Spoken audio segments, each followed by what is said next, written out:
2015 m. Liepą du vyrai stebi Getio oro bazę Brešijoje, Italijoje. Tačiau jie nebuvo kareiviai, jie buvo būsimi ISIS nariai. Jų tikslas – pavogti keletą iš 15 ten laikomų amerikietiškų branduolinių ginklų ir pargabenti juos į kalifatą. Laimiai, tai tebuvo tik kalbos. Tie vyrai nebuvo labai išradingi. Jie neturėjo ginklų ir buvo apriboti 2015 metų technologijomis, todėl juos lengvai sučiupo. Tačiau jų planą buvo įmanoma įgyvendinti ir būtent tai yra svarbiausia. Nuo naujų ir senų technologijų iki politikos, kuri keičiasi greičiau nei naikintuvas. Štai kodėl Amerikos branduoliniai ginklai nėra tokie saugūs, kaip manote. Daugelis žmonių mano, kad jie laikomi atokiose vietose, griežtai saugomi. Ir iš tiesų taip yra, bent jau dalies jų atveju. Tačiau kai kurie iš šių ginklų net nėra Amerikos teritorijoje. Jie laikomi 6 NATO oro bazėse 5 užsienio šalyse. Nyderlandai, Belgija, Vokietija, Italija ir Turkija. Ne kokioje nors slaptavietėje kalnuose, kurios pavadinimas įslaptintas. Oro bazės įsikūrusios kai kuriuose tankiausiai apgyvendintose civilinėse Europos vietovėse.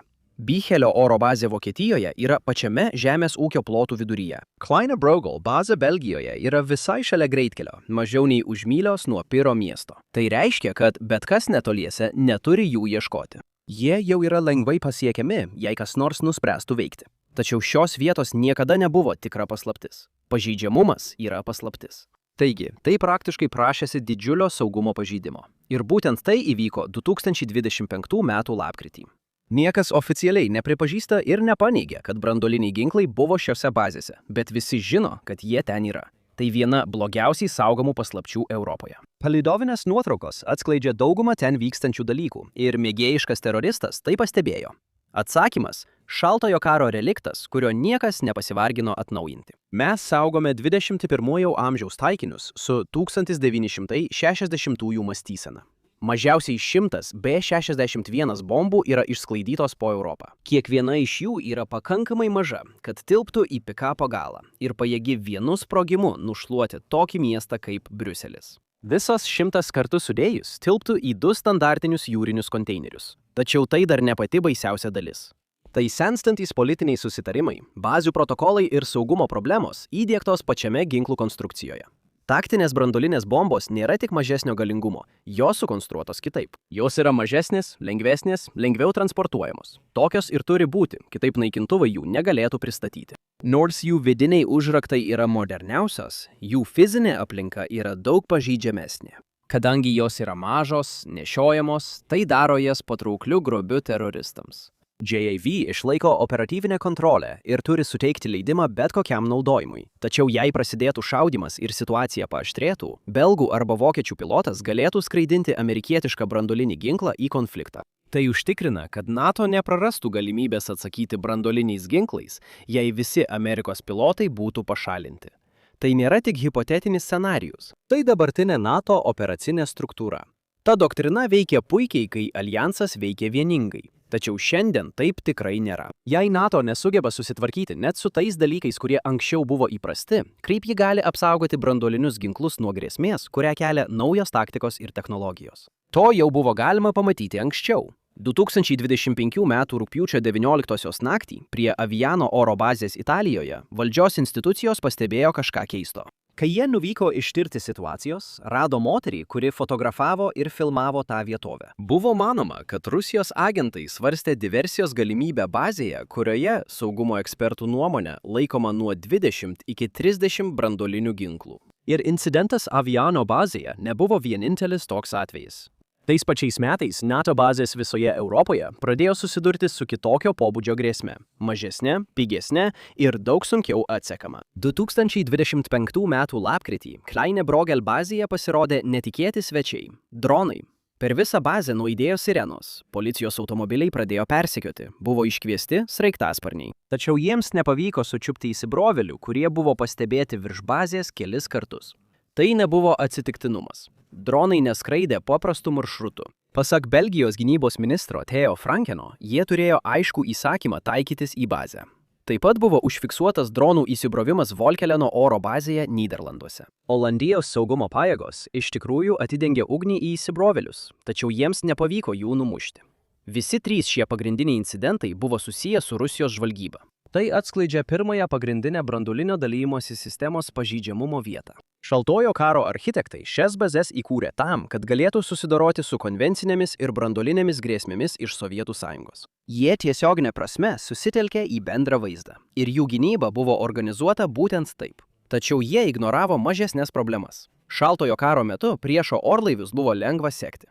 Šiandieniniai dronai yra kur kas manevringesni. NATO tam nebuvo pasiruošusi. Frankenis tai ir pasakė, kai paragino savo vyriausybę daugiau investuoti į priešdroninės gynybos priemonės. Kadangi vietoje yra nuo 10 iki 20 Amerikos taktinių branduolinių ginklų, tai tikriausiai gera idėja. Nes problema yra ne tik ta, kad šios bazės gali būti matomos, bet ir ta, kad šiuolaikinės technologijos leidžia jas nuolat tikrinti.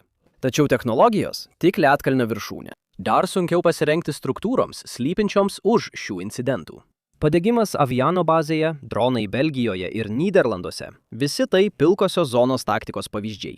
Ardomieji ar apgaulingi veiksmai, kurie nesiekia ginkluoto konflikto lygio. Rusijai, naudojant pilkosios zonos taktiką prieš bazes, pasiekiami du dalykai. Tai, žinoma, leidžia rinkti žvalgybinę informaciją, bet taip pat nuolat išlaiko NATO karius ir techniką aukštoje parengtyje. Tai mažo masto išsekimo karas. Tai mažina moralę, didina veiklos sąnaudas ir gali suskaldyti alijanso narius dėl to, kaip reaguoti. Tai tampa politiniu išbandymu pačiam alijansui, o ne saugumo klausimu. NATO stebėjo, kaip dronai keičia karo veiksmus Azerbaidžane ir Ukrainoje, tačiau vis tiek nebuvo pasiruošusi. Ne tai, kad niekas nematė, jog šie dalykai artėja, tiesiog biurokratija nesiėmė veiksmų. Metų metus saugumo ekspertai, tokie kaip Hans M. Christensen iš Amerikos mokslininkų federacijos, perspėjo, kad Europos bazės, kuriuose laikomi Amerikos branduoliniai ginklai, ypač dalyvaujančios branduolinio pasidalijimo programoje su NATO, nėra pasiruošusios susidoroti su šiuolaikinėmis grėsmėmis. Su šiais ginklais susijusi prielaida išliko tokia pati kaip ir 20-ojo amžiaus viduryje. Ir ši prielaida lemia dar kelis pažeidžiamumus. Pirmasis yra tai, apie ką visi kalba, tačiau NATO atsakas į tai iš tikrųjų yra gana gėdingas. Pagrindinė NATO struktūra atsirado gerokai anksčiau nei kas nors žinojo apie kibernetinį karą. Aljanso kibernetinis saugumas, arba jo trūkumas, yra dar didesnė grėsmė ir ji kasdien vis didėja. Kibernetinė grėsmė JAV branduoliniams ginklams tose šalyse nėra tokia, kaip rodo filmuose. Mažai tikėtina, kad juos perimtų kokia nors piktavališka kompiuterinė programa. Grėsmė čia yra daug subtilesnė. Tokia subtili, kad alijansas atrodo nesupranta, jog reikia imtis net elementarių atsargumo priemonių. 2021 m. gegužę amerikiečių kariai atsakingi už B-61 saugojimą ten naudojo kortelių programėles, kad įsimintų savo saugumo protokolus. Tai nebuvo slaptos karinės programėlės. Jos visos buvo viešai prieinamos internete. Tai kas buvo atskleista? Viskas. Patruliavimo dažniai, kamerų vietos ir net kurios saugyklos buvo fiktyvios. Visa tai buvo prieinama paprasta Google paieška. Panašu, kad niekas NATO nesuprato, jog turėjo nurodyti savo kariams taip nesielgti. Šiandien tokią informaciją rasti daug lengviau nei vien ieškoti internete.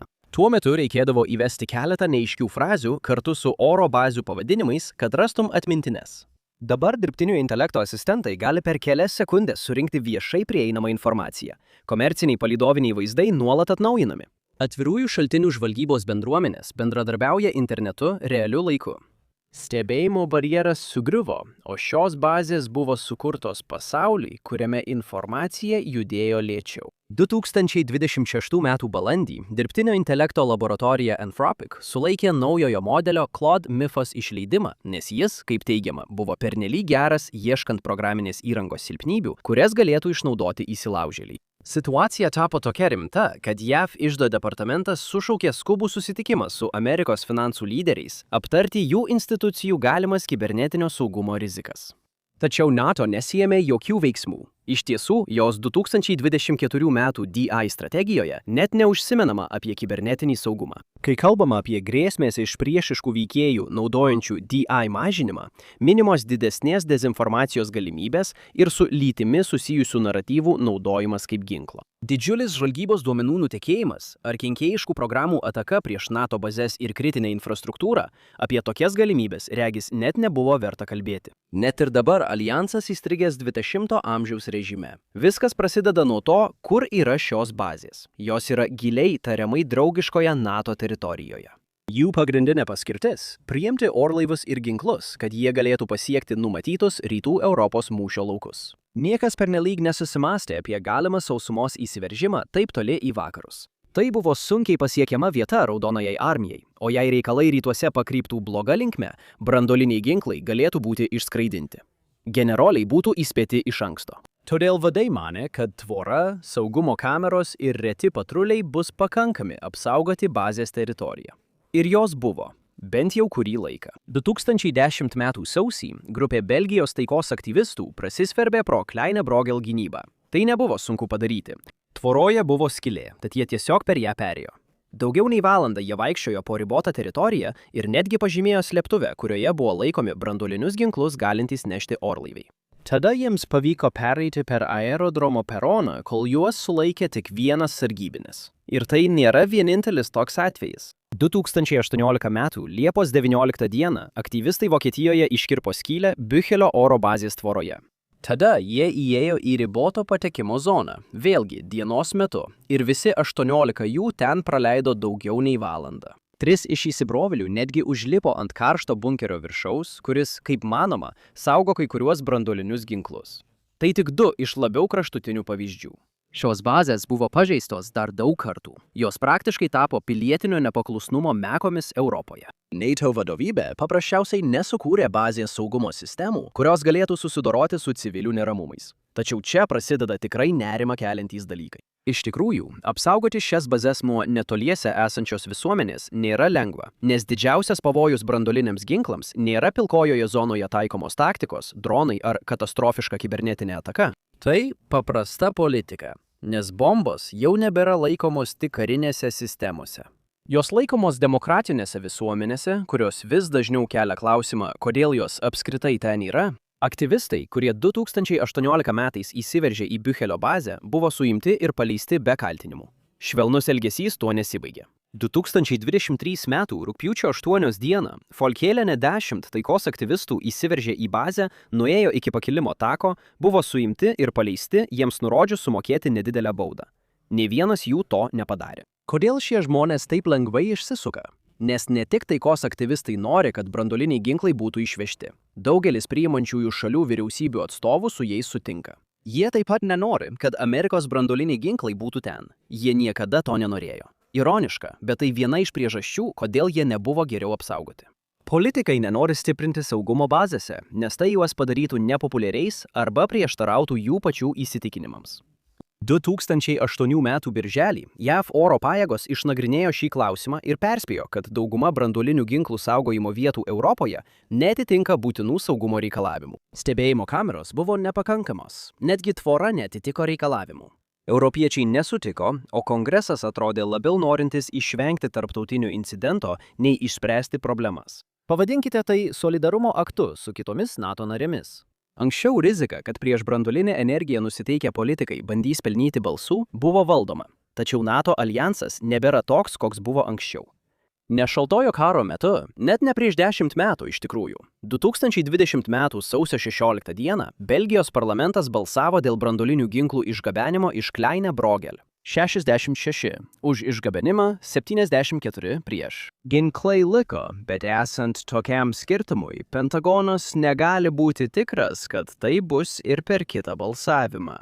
Ir belgai nėra vieninteliai. Nyderlandų parlamentas nekartą priėmė nutarimus, kuriais siekiama susilpninti branduolinio dalymosi susitarimą. 2010-ieji, paprašęs JAV išvežti branduolinius ginklus, buvo bandoma užtikrinti, kad būsimas F-35 negalėtų gabenti B-61 bombų, taip faktiškai paverčiant jas pasenusiomis. Tada parlamentarai bandė priversti JAV kongresą nutraukti bombų jų teritorijoje finansavimą. Ir kiekvieną kartą, kai Vokietijoje ateina nauja vyriausybė, diskusija vėl atsinaujina. Palikti ginklus Büchelyje ar juos išvežti. Šios vyriausybės neturi pasirinkimo. Jie turi nuolat kelti šį klausimą, nes Amerikos branduoliniai ginklai Europoje nuo pat pradžių buvo nepopuliarūs. 2019 metais didžioji dauguma Vokietijos ir Italijos gyventojų, taip pat beveik pusė Belgijos ir Nyderlandų gyventojų, norėjo, kad branduoliniai ginklai būtų išvežti. Mažiau nei trečdalis norėjo, kad jie liktų.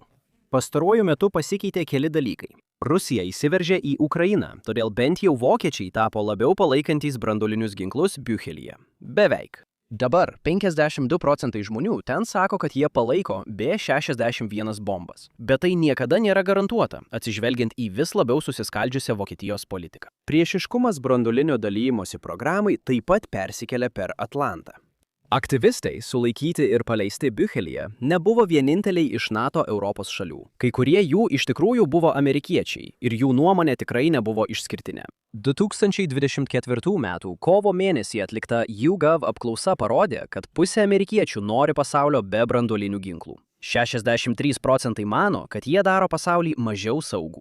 Tačiau NATO silpnėjanti bazė apima ne tik branduolinių ginklų keliamus ginčus. Jungtinės valstijos buvo pagrindinė jėga paskatinusi NATO įkūrimą. Dabar jie pradeda atrodyti pavargusi. Ir negalima sakyti, kad Vašingtonas dėl to elgėsi visiškai neracionaliai. NATO daug kalba apie tai, kad jos narės didintų karinės išlaidas bent iki 2% BVP. Tačiau Amerika vis dar padengia beveik 70% visų karinių išlaidų. Tačiau karas Ukrainoje daug ką pakeitė. Dabar Vašingtonas negali atitraukti ginklų, nes būtų laikomas silpnu ir dar labiau pakirstų prielaidas, kuriomis grindžiama NATO sąjunga. Staigus branduolinių ginklų atitraukimas pasiųstų žinutę. Amerikos įsipareigojimas Europai ir NATO 5 straipsniui dabar yra labai abejotinas. Xi Jinpingas taip pat tai interpretuotų savaip, svarstydamas galimą karinį veiksmą prieš Taivaną. Taigi net bazės esančios greta greitkelių Belgijoje ar Vokietijos ūkiuose staiga tampa simboliais, ar Amerika iš tikrųjų kovotų už Europą. Taip, šie ginklai virto iš karinių priemonių į politinius įkaitus. Priimančioms šalims problema yra kitokia. Jie negali tiesiogiai pasakyti amerikiečiams išvežti bombas, nes taip destabilizuotų NATO aljansą savo pusėje. Prieš 10 metų, po tam tikrų diplomatinių nesutarimų, tai galbūt būtų buvę pamiršta. Pasakyti amerikiečiams, šiandien išvežti jas reikštų pakviesti Ameriką visiškai nutraukti savo įsipareigojimus NATO ir Europai. Taigi, net jei visuomenė ir kai kurie politikai branduolinio dalymosi programoje dalyvaujančiose šalyse nori jų atsisakyti, geopolitinės pasekmės jas pašalinus 2026 metais, ko gero, būtų dar blogesnės nei pralaimėti rinkimai. Štai kodėl Rusija siekia pradėti savo pilkosios zonos operacijas prieš branduolinio dalymosi bazes. Tai žmonės pradeda nervinti, ima ieškoti kaltų, o transatlantiniai santykiai blogėja. Taikyti į šias bazes protingas Putino žingsnis. Bombos padeda išlaikyti aljansą vieningą, nes jis tampa pernelyg svarbus, kad žlugtų, tačiau jos taip pat kelia rimtą saugumo riziką, jei priimančių šalių politinė situacija pernelyg destabilizuotųsi. Taigi niekas iš tikrųjų nežino, ką daryti su šiomis vis opesnėmis problemomis. Kiekvienas pažeidimas, kiekvienas dronas, kiekviena Quizlet atmintinė – tai nėra tikroji grėsmė.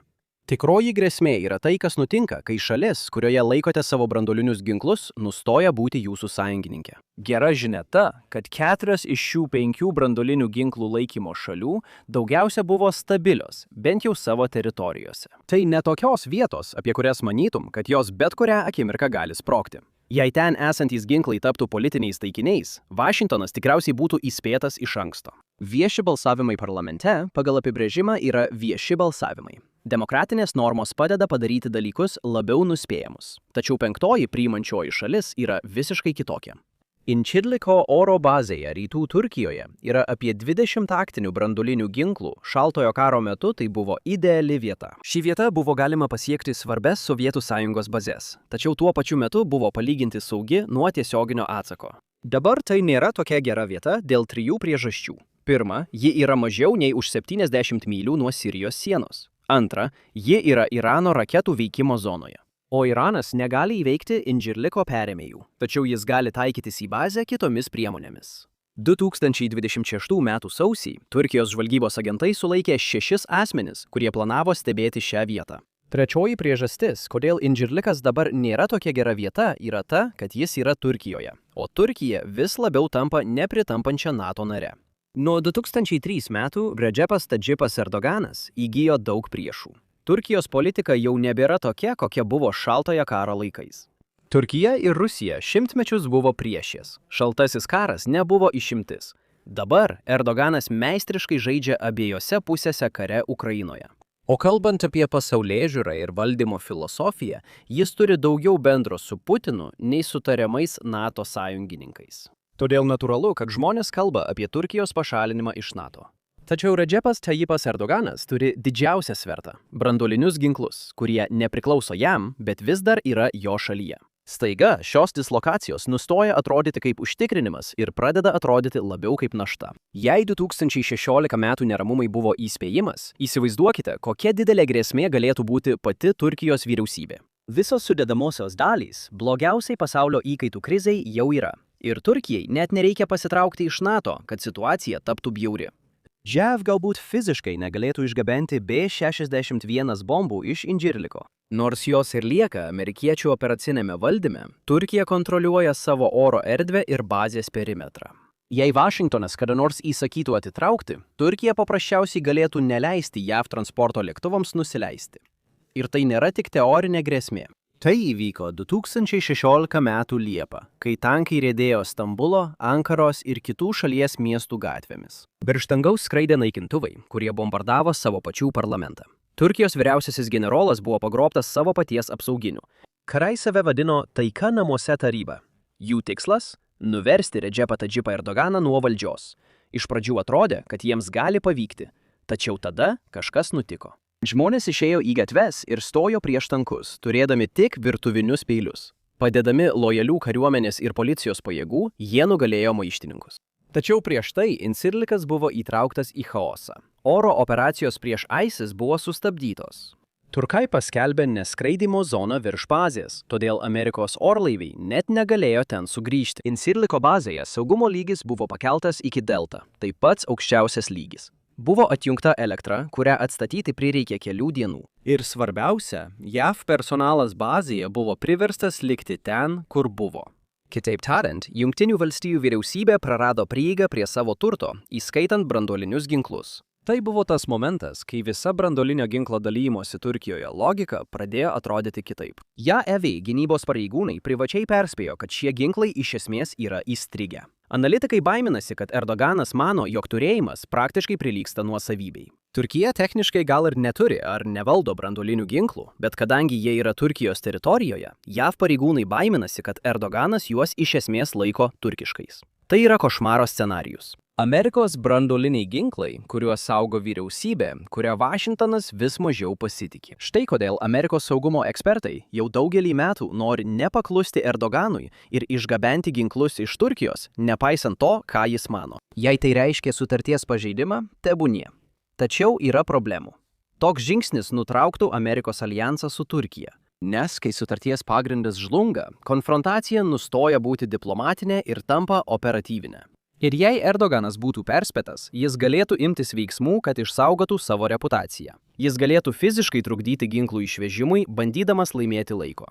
Užblokuoti kilimo takai, neleidžiantys orlaiviams išskristi, kol visa krizė rodoma tiesiogiai per tarptautinę televiziją. Jei situacija taptų tikrai bloga, turkai galėtų įvesti priešlėktuvinius ginklus į tą teritoriją, parodydami, kad branduoliniai ginklai niekur neišvyks. Ir net diskusijos apie tokius scenarijus parodo, kokia nestabili tapo ši tvarka. Nes šie ginklai buvo dislokuoti tam, kad sustiprintų NATO, o nesukurtų krizės galimybę pačioje NATO. Ir net jei ginklai būtų sėkmingai pašalinti, kas tada? Redžepas Tadžipas Erdoganas dar 2019 metais iškėšlė dalį tokios galimybės. Jis sakė, kad negali priimti minties, jog Turkijai neleidžiama turėti branduolinių ginklų. Taigi, jei Ankara kada nors patikėtų, kad Amerika nebesitikė ją pagal šį susitarimą, Turkijos vadovai vis tiek galėtų nuspręsti siekti nepriklausomų branduolinių pajėgumų. Po tokios krizės Turkijoje kiltų didžiulis politinis spaudimas įrodyti nepriklausomybę nuo Vašingtono. Šie ginklai turėtų užkirsti kelią branduoliniam ginklų plitimui, tačiau esant netinkamoms politinėms sąlygoms, susitarimo žlugimas gali paskatinti priešingą procesą. Tiek toli pirminė šaltojo karo logika nutolo nuo šiuolaikinės realybės. Atsakymas priklauso nuo vieno žmogaus įpėdinio. Redžepas Tadžipas Erdoganas sako, kad neplanuoja siekti perrinkimo. 2028 metais tačiau yra viena sąlyga. Turkijos vidaus reikalų žinovai sako, kad jis pats išrinks savo įpėdinį, kuriuo, kaip prognozuojama, taps jo žentas Selčiukas Bairaktaras, Turkijos dronų flotilės krikštatėvis. Tai reiškia, kad pagrindinė problema taip pat niekur nedingsta. Nes kai nusprendi dislokuoti savo branduolinius ginklus kitoje šalyje, taip pat nusprendi, kad tavo santykiai su ta šalimi tampa strategiškai nepakeičiami. Dėžia, kai kurios šalys, kurias Vašingtonas šaltojo karo metu laikė per svarbiomis, kad žlugtų, šiandien yra daug politiškai sudėtingesnės. Tačiau dislokavimas vis tiek išliko. Pasaulis pasikeitė, o ginklai – ne. Ir kiekvienais metais atotrūkis tarp to, kur šios bombos yra dabar ir kur iš pradžių buvo numatyta, kad jas laikyti bus saugu, vis didėja. Ačiū, kad šiandien buvote su manimi. Tikiuosi, jums patiko šis vaizdo įrašas. Jei norite pamatyti daugiau tokių vaizdo įrašų, apsvarstykite galimybę prenumeruoti ir įjungti pranešimus. Tai tikrai turi reikšmės. Dar kartą ačiū ir pasimatysime kitą kartą laidoje MapPack.